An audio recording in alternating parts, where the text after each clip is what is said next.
सदियों से देखते चले आ रहे हैं, सुनते चले आ रहे हैं, इतिहास भी पढ़ा है हमने। जो दलितों को मुस्लिम से प्रेम मिल जाएगा वो कहीं अदर से नहीं मिल सकता। हम आप एक साथ बैठ के खा सकते हैं, बहन बेटी की ब्याह शादी में शामिल हो सकते हैं, एक दूसरे के साथ मिलजुल कर रह सकते हैं। आज भी अगर किसी मोहल्ले में चले जाओ तो चचा हैं तो चचा हैं, ताऊ हैं तो ताऊ हैं, और भाई हैं तो भाई हैं। हमारे यहाँ रामपुर में कोई इसमें का फिरका परस्ती वाली बात ही नहीं है।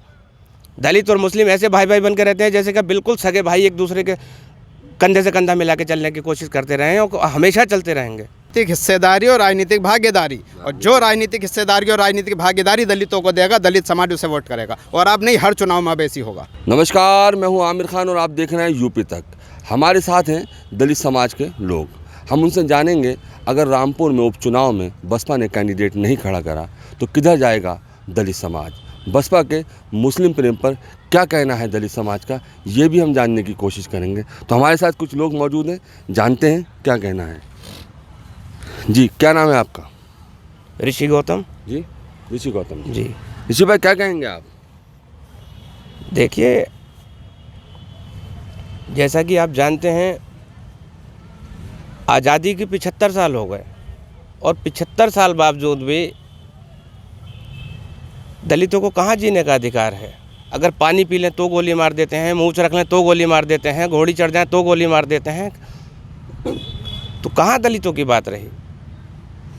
ये तो खाली मंच पर खड़े होकर कहते हैं कि साहब दलितों को हम ये देंगे वो देंगे। कहाँ दलितों को कोई तिरस्कार के सिवा कोई सम्मान तो आज तक मिला नहीं दलितों को। हाँ, पिछली सरकारें थीं जिसमें क्या कि सम्मान मिलता था। लोग कहते हैं 70 साल बेहाल। मैं ये बताना चाहता हूँ आपके मंच के माध्यम, माइक के माध्यम से, जो बच्चों के पीने वाला दूध 70 साल में 30 रुपये था, आज 100 रुपये और 60 रुपये है। खाने का तेल जो 70-80 रुपये हुआ करता था, आज 200 रुपये है। जो सिलेंडर 70 साल में 450 का था, आज 1200 रुपये का सिलेंडर है। तो उसमें दलित पिछड़ता ही जा रहा है और नौकरियों का अभाव है, बुरी तरीके से त्रस्त हैं। मुझे नहीं लगता। और बात रही रामपुर की, तो यहाँ तो कभी कोई दलित को मौका मिला ही नहीं। कोई पार्टी ये नहीं चाहती कि कोई दलित कैंडिडेट उभर के आए। हर आदमी अवसरवादी है। कहने को तो बहुत कुछ है, लेकिन मैं यही कहूँगा कि दलित समाज जिधर भी जाए सोच समझ के जाए। हमारी बहुजन का ये हमेशा से मिशन रहा है कि उपचुनाव कम लड़े हैं। तो मेरी समझ से बहुजन का कैंडिडेट होगा नहीं, या तो विड्रा कर दें और जिधर भी वोट डालें सोच समझ के डालें। आपको क्या लगता है कि किधर कैंडिडेट अगर नहीं उतारा बसपा ने तो किधर जाएगा दलित समाज? देखिए, जैसा कि बाबा साहब ने कानून लिखा था जिसे संविधान बोलते हैं, संविधान के दायरे में रह के आदमी काम करे और अपना पक्ष देखे कि हम किधर सम्मान मिल सकता है। तो बीजेपी में दलित वर्ग को कभी सम्मान मिला ही नहीं। जो भी कैंडिडेट रहे, चाहे निर्दलीय हो या सपा का हो, जो बेस्ट हो उसको वोट करें। बसपा के मुस्लिम प्रेम पर क्या कहना है आपका? दलित समाज किधर क्या सोचता है? देखिए साहब, सदियों से देखते चले आ रहे हैं, सुनते चले आ रहे हैं, इतिहास भी पढ़ा है हमने। जो दलितों को मुस्लिम से प्रेम मिल जाएगा वो कहीं अदर से नहीं मिल सकता। हम आप एक साथ बैठ के खा सकते हैं, बहन बेटी की ब्याह शादी में शामिल हो सकते हैं, एक दूसरे के साथ मिलजुल कर रह सकते हैं। आज भी अगर किसी मोहल्ले में चले जाओ तो चचा हैं तो चचा हैं, ताऊ हैं तो ताऊ हैं, और भाई हैं तो भाई हैं। हमारे यहाँ रामपुर में कोई इसमें का फिरका परस्ती वाली बात ही नहीं है। दलित और मुस्लिम ऐसे भाई भाई बन के रहते हैं जैसे कि बिल्कुल सगे भाई, एक दूसरे के कंधे से कंधा मिला के चलने की कोशिश करते रहे हैं और हमेशा चलते रहेंगे। क्या नाम है आपका? क्या नाम है आपका? महेश कुमार सागर। महेश भाई, क्या कहेंगे आप? नहीं, आप पहले किसी और से पहले आप। जी, मैं बात करता हूँ कि क्या नाम है आपका? मेरा नाम विक्राज है। अच्छा, विकास भाई, क्या कहेंगे अगर बसपा ने कैंडिडेट नहीं उतारा तो किधर जाएगा दलित समाज? देखिए, जो दलित हित की बात करेगा, दलित उत्थान की बात करेगा और दलितों के भले की बात करेगा, दलित समाज उसे वोट करेगा। जो दलितों को राजनीतिक भागीदारी देगा, जो दलितों को राजनीतिक हिस्सेदारी देगा, दलित समाज उसको वोट करेगा। दलित समाज कोई मानसिक गुलाम नहीं है। कोई अंधभक्त या बंधुआ मजदूर नहीं है कि जिसको वोट बैंक समझा और वोटों के टाइम पर उसको इस्तेमाल करा और वोट जब हो गए, इलेक्शन हो गए तो उसको निकाल के बाहर फेंक दिया। तो जो दलितों की बात करेगा, दलित समाज उसको वोट करेगा। और दलितों ने हमेशा आज तक वोट दिए हैं। मुस्लिम खड़ा हो उसे दिया है, हिंदू खड़ा हो, पंडित खड़ा हो, शर्मा खड़ा हो या और कोई बिरादरी खड़ा हो, दलितों ने हमेशा वोट कराए। तो कभी ऐसा क्यों नहीं होता कि दलित खड़ा हो और दूसरे लोग उसको वोट करें? दलितों को क्यों मौका नहीं मिलता? आज तक लो दलित समाज ने वोट करा है तो दलितों को मौका मिलना चाहिए कि दूसरे समाज दिल बड़ा करें और दें दलितों को मौका। तो ये कब को होगा? हर किसी की निगाह दलित समाज के वोटों पे है, दलित समाज के वोटों पे। दलित समाज को इंसान तो समझो, दलित समाज को राजनीतिक भागीदारी तो दो, राजनीतिक हिस्सेदारी तो दो। जो समानता की बात करेगा, जो बराबरी की बात करेगा, दलित समाज उसको वोट करेगा। अगर बसपा ने कैंडिडेट नहीं उतारा तो किधर जाएगा दलित समाज? मैंने आपको बताया तो, जिसके मैनिफेस्टो में दलितों के हितों की बात होगी उसको वोट करेगा। दलितों को गुरेज नहीं है भारतीय जनता पार्टी को वोट करने में, दलितों को गुरेज नहीं है कांग्रेस पार्टी को वोट करने में, और दलितों को गुरेज नहीं है बहुजन समाज पार्टी को और या समाजवादी पार्टी को वोट करने में। बशर्ते कि दलितों की बात करी जाए, दलितों के हक की बात करी जाए, दलितों के भले की बात करी जाए, दलितों को उत्थान की बात करी जाए। बसपा के मुस्लिम प्रेम पर क्या कहना है आपका दलित समाज का? क्या सोच देखिए, बसपा के मुस्लिम प्रेम पे जो बसपा के लोग हैं बेहतर बता सकते हैं। हम ऐसा नहीं है कि जो दलित है वो बसपा से जुड़ा हुआ है। मैंने क्या कहा, बंधुआ मजदूर नहीं है दलित समाज कि जो किसी एक पार्टी का गुलाम बन के रह जाएगा। जो दलितों की बात करेगा, दलित समाज एक मंच पर आकर उसको वोट करेगा। और हम तो चाहते हैं कि हम सब लोगों को ये प्रेरित करें और ये प्रेरणा दें कि एक मंच पर आएँ और जो दलितों के सम्मान की बात करेगा उसको वोट करा जाए। दलितों की सम्मान की बात करेगा उसको वोट करा जाएगा, क्या कहेंगे आप? बिल्कुल, दलित का सम्मान तो होना ही चाहिए। और जब तक आज 47 साल, सन 1947 से लेकर आज 73 साल हो गए देश की आज़ादी को, तो दलित को तो आज तक आज़ादी मिली ही नहीं है। सबसे पहले तो हमें आज़ादी चाहिए। हर जगह हमारे लिए मार तोड़, हर जगह हमारे लिए क्या नाम है, जान से मार देते हैं। सिर्फ पानी पीने पे जान से मार देते हैं। हमारी बहन बेटियों को ज़िंदा जला देते हैं, उनके साथ रेप करके उनको ज़िंदा जला देते हैं। तो दलितों को तो हमेशा एक ऐसा समझा है कि जैसे वो जानवरों से भी बदतर। सबसे पहले तो हमें आज़ादी चाहिए कि हमें आज़ादी दो, और आज़ादी के बाद में फिर आज तक घोड़ियों पे चढ़ने पे क्या नाम है हमें मार दिया जाता है, समझे। तो सबसे पहले तो हमें आज़ादी चाहिए। हमें आज़ादी कौन देगा? कौन सी पार्टी आज़ादी देगी? भारतीय जनता पार्टी में हमारे पूर्व क्या नाम है राष्ट्रपति जो राम गोविंद चौधरी थे, तो उनको देखिए, मंदिर जाने पे उनको क्या नाम है रोक लगा दी गई थी। जो वो मंदिर गए थे तो उनको अशुद्ध मान के क्या नाम है मंदिर धोया गया था। तो हम तो फिर भी अदने से आदमी, हम तो फिर भी बहुत छोटी सी चीज़, हम लोगों के साथ में क्या होता होगा। तो सबसे पहले तो हमें आज़ादी चाहिए। तो अगर बसपा ने कैंडिडेट नहीं खड़ा करा तो दलित समाज किधर जाने की? जैसे हमारे विक्की भाई ने बताया कि जो दलित की बात करेगा, जो दलित को मान सम्मान देगा, तो वोट उसी को जाना चाहिए। बसपा के मुस्लिम प्रेम पर क्या कहना है? बसपा के मुस्लिम प्रेम में, बसपा में तो देखिए मुस्लिम और जय भीम और जय मीम का नारा आपने सुना ही होगा। तो वो नारा हमेशा रहेगा, क्योंकि जो प्रेम हमें मुस्लिमों से मिल जाता है वो दूसरों से तो मिलता ही नहीं। और ख़ास तौर पे तो ये ब्राह्मणवादियों से तो बिल्कुल ही नहीं मिलता। ये तो गोली मारने, बिल्कुल हमें नेस्तो नाबूद करने की उसमें इच्छुक में रहते हैं हर वक्त। चलिए, मेरे साथ कुछ और लोग मौजूद हैं, बात करता हूँ। जी साहब, क्या नाम है आपका? महेश कुमार सागर। महेश भाई, क्या कहेंगे बसपा के मुस्लिम प्रेम पर? देखिए, बसपा के ही लोग बता सकते हैं कि उनका क्या प्रेम है जी। हम इस मामले में, आप दलित समाज से हैं तो क्या दलित समाज क्या सोचता है बसपा के मुस्लिम प्रेम पर? नहीं, दलित जो है आज भी भाजपा के साथ है। अभी सरकार बनाई 2022 की, 2019 में 2014 में भाजपा की सरकार बनाई है। आज पूरा जो है दलित समाज लगभग भाजपा के साथ है और है, क्योंकि दलितों को सम्मान, समाज में नई चेतना, रोजगार सब भाजपा दे सकती है और कोई पार्टी दे नहीं सकती है। क्योंकि इससे पहले जो सरकारें थीं उन्होंने हमारे महापुरुषों पर भी टिप्पणियाँ की, हमारे लोगों को घरों से निकाला, काशीराम कॉलोनी से निकाला, उनके कारोबार छीने। तो इसीलिए जब देखा कि हमारे साथ ज़्यादा उत्पीड़न हो रहा है तो तभी भाजपा की ओर गया है दलित समाज।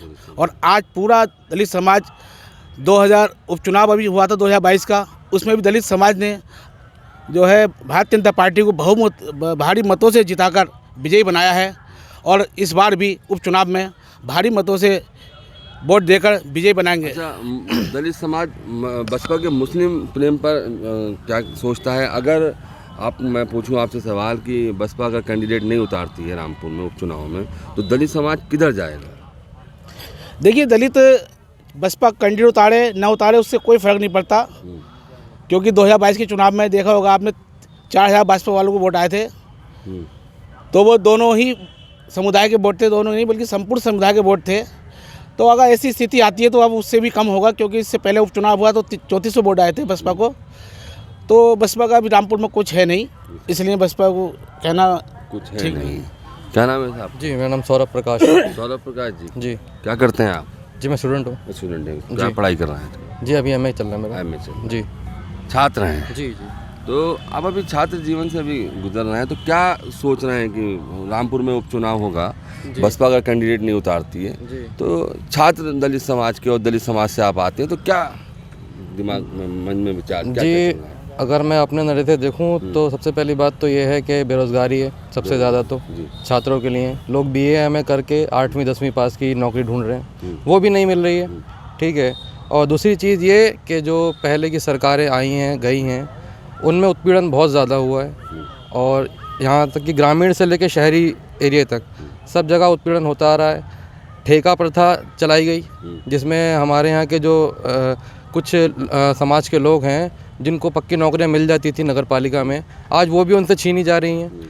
आज उनको ठेका प्रथा में लगाया जा रहा है, जिसमें उनका गुजारा भी नहीं होता। 7-8 हज़ार रुपये में आप खुद सोचिए, किसी का घर भी नहीं चल पाता है। दूसरी चीज़ ये है कि और कहीं उनके पास कोई ऑप्शन नहीं है कहीं जाने का, और कहीं अगर मान लीजिए कोई ढाबा, कोई रेस्टोरेंट, कोई दुकान खोलें, तो सबसे पहले तो ये बात है कि अगर उनको पता लग जाए कि वाल्मीकि समाज की है ये, तो वहाँ पे उनका कोई बिज़नेस चल नहीं सकता। एक उनके पास ले दे के एक नगरपालिका की नौकरी थी, वो भी उनसे आज छीनी जा रही है। ठीक है, बात आती है शिक्षा रोज़गार की।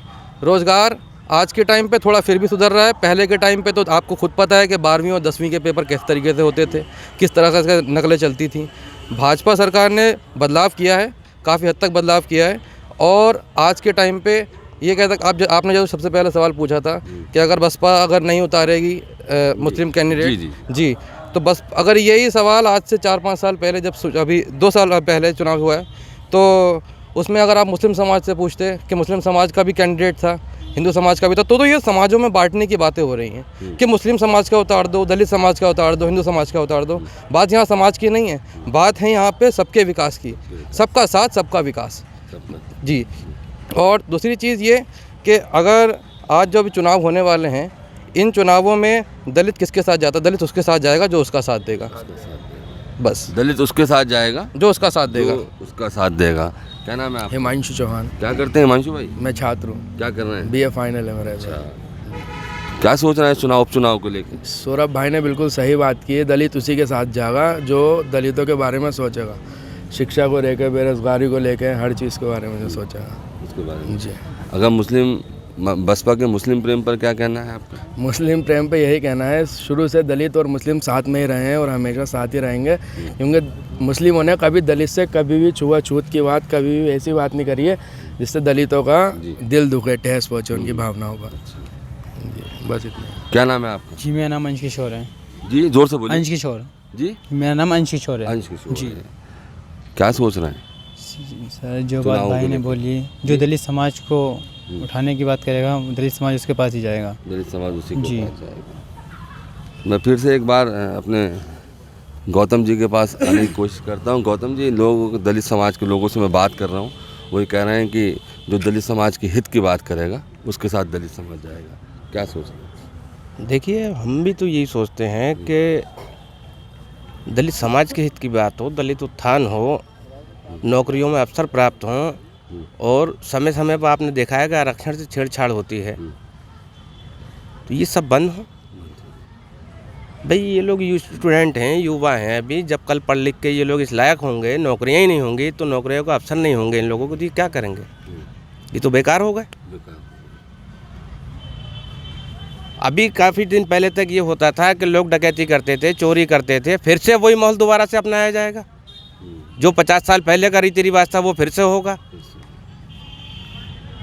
और सम्मान की बात करते हैं मेरे भाई, तो सम्मान तो बीजेपी में दलितों को नहीं मिल सकता। नहीं मिल सकता। माननीय पूर्व राष्ट्रपति जी, देश का जो प्रथम नागरिक होता है उसको मंदिर जाने से रोक दिया गया, तो हमारी आपकी तो औकात ही क्या है।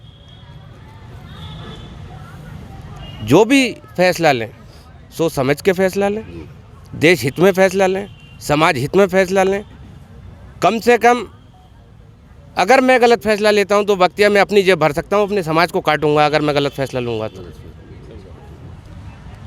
क्या कहेंगे? देखिए, भाजपा में सम्मान नहीं है। भाजपा से ज़्यादा सम्मान किसी ने दिया।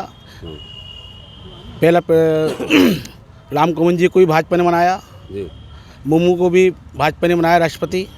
तो भाजपा हमेशा दलितों को साथ लेके चल रही है और दलितों के हित में अब भी 8 मंत्री हैं जो काम कर रहे हैं दलितों के लिए। और भाजपा घर घर तक योजनाएं पहुंचा रही है। आयुष कार्ड से बड़ा फ़ायदा हुआ है लोगों को, प्रधानमंत्री आवास से बहुत फ़ायदा हुआ है लोगों को। हर घर बन गया, जिन्हें सोचा नहीं था मेरा कभी घर होगा, कभी सोचा नहीं था मेरा इलाज होगा, 5 लाख का उसमें बीमा है। तो ऐसा है कि सबकी अपनी अपनी सोच है, लेकिन ज़्यादातर जनता भाजपा के पक्ष में है और भाजपा के पक्ष को मैं वोट करेगी। जी विक्की राज जी क्या सर। कहेंगे कि साहब दलित समाज छात्रों से भी हमारी बात हुई तो कह रहा है जिधर दलित समाज के हित की बात होगी। हमने तो देखिए आपको बताया है कि जो दलितों की बात करेगा और दलितों के सम्मान की बात करेगा, वोट उसे ही दिया जाएगा। वोट उसे ही दिया दूसरी बात आप ये मान लें और कि हिंदुस्तान के अंदर सबसे बड़ी आबादी दलितों की है। हमेशा सरकारें बनाई हैं दलितों ने, हमेशा लोगों को एमपी और एमएलए बनाया है दलितों ने। तो दलित एमपी एमएलए कब बनेंगे? हम तो कहते हैं राजनीतिक पार्टियों से कि हमेशा दलितों ने आपको वोट दिया है, कभी दलितों को भी तो आप वोट दो क्या दलित एमपी एमएलए बने? क्या आपके पास इतना बड़ा दिल नहीं है कि आप किसी दलित को एमपी एमएलए बना दें? हम तो यहाँ पर चाहे समाजवादी हो या भारतीय जनता पार्टी खड़ा कर रही है चुनाव में, आपके पास आप दिल बड़ा करो। हमेशा वोट दिया ही है आपको दलितों ने, आप करो किसी दलित को खड़ा, किसी दलित को खड़ा करो। कुल दलितों को खड़ा करो। क्या कहेंगे? किसी दलित को खड़ा कह रहा हूं। बिल्कुल साहब, दलित का हक बनता है। एक ज़माने से दलित इस्तेमाल होता आया है, तो आज उसको भी क्या नाम है ये हक है एमपी एमएलए बनने का भी और इलेक्शन लड़ने का भी, टिकट मांगने का भी उसको भी हक है। और जो हमारे बाबा भीमराव अम्बेडकर जी ने जो संविधान बनाया है, तो उस संविधान में सबको ये हक दिया है, ये संवैधानिक हक है दलित का भी। लेकिन भारतीय जनता पार्टी में जो दलित का उत्पीड़न होता है वो किसी पार्टी में नहीं होता है। सबसे ज़्यादा जो सम्मान और इज़्ज़त और रोज़गार जो मिलता है वो समाजवादी पार्टी में ही मिलता है। तो और भारतीय जनता, जैसे हमारे भाई ने कहा, महेश सागर जी ने, कि साहब 2.5 लाख रुपए देने के बाद में भाजपा ने घर बना दिए। तो रोज़गार दो ना, रोज़गार दोगे तो घर भी बना लेगा आदमी, अपना इलाज भी करवा लेगा आदमी। और हर आदमी बीमार नहीं होता। आप रोज़गार दोगे तो अपने परिवार के और 4 लोगों को भी सही कर लेगा, उसका भी इलाज करवा लेगा। रोज़गार दो, रोज़गार क्यों नहीं देते आप? ये सब चीज़ें क्यों करते हैं ये? हमें चाहिए राजनीतिक हिस्सेदारी और राजनीतिक भागीदारी, और जो राजनीतिक हिस्सेदारी और राजनीतिक भागीदारी दलितों को देगा, दलित समाज उसे वोट करेगा। और अब नहीं, हर चुनाव में अब ऐसी होगा। शुक्रिया बहुत बहुत। तो ये हमने दलित समाज के लोगों से बात की जिनको हमने अपने दर्शकों तक पहुंचाने की कोशिश की। रामपुर से आमिर खान, यूपी तक।